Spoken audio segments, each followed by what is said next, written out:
Originally, I wasn't going to review this comic, but because it's both Damian Wayne, Doctor Light, Power Girl, all characters I really like. Oh, and Sideways, so I like Sideways too. And it also stars Red Canary, a newer character. I personally decided to review it anyways.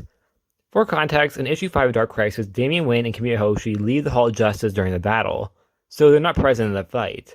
And they seem to also have enlisted the help of Red Canary, Sideways, and Power Girl, which they kind of retcon because we did not see them leave with them.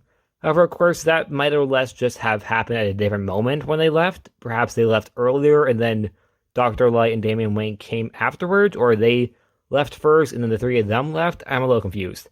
Regardless, all five of them are, in my opinion, great characters, so I'm really, really excited to talk about this with you.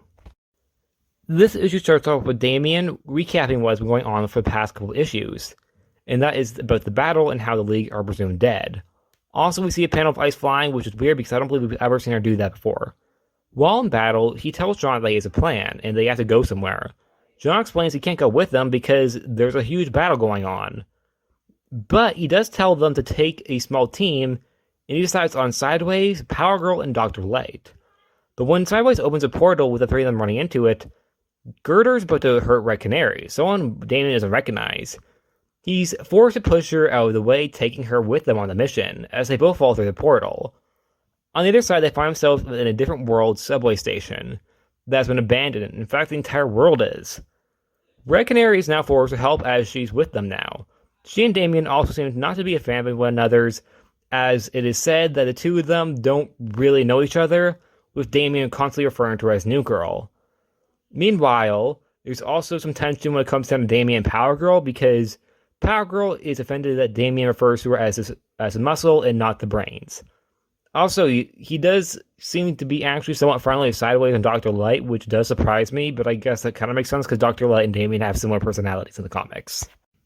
Anyways, the four of them travel up onto the ground, with Sideways noting that with Red Canary, it's no longer the new kid. They're on Earth 53, which is a world where all mankind are apes, which just sounds like really gross paradise. But it seems that it's unstable, as all around them are bones and skeletons, meaning everyone on this Earth is long gone. Conversation breaks out between the groups like Sideways and Red Canary, bonding over being new heroes. While Power Girl and Dr. Light theorize something is up with Robin. Dr. Light, Power Girl, and Sideways fly Red Canary and Robin to where they need to go. And that is a cosmic tuning fork, which were used in multiple different crises, being introduced in Crisis on Infinite Earths. Also, it's once used to torture Power Girl, which she notes. Then an army of shadow demons attack. Power Girl takes Robin up to the tuning fork as the rest of the team take care of the demons. Robin finds a recording of an ape explaining how they all died, while Power Girl fends off all the shadows and protects Robin. Down on the ground, Dr. Light is the MVP of taking out the shadow demons, which makes sense as that's actually the reason why the character has her powers, being given them by the Monitor in Crisis on Infinite Earths in order to help take down the shadow demons. After Robin finds what he needs in the location where they need to go, he wants to find out how to take off the chains of the Dark Army, believing that perhaps there is an actual way. The Shadow Demons then seem to retreat, but as they're prepared to teleport away via Sideways, the demons form into one giant being.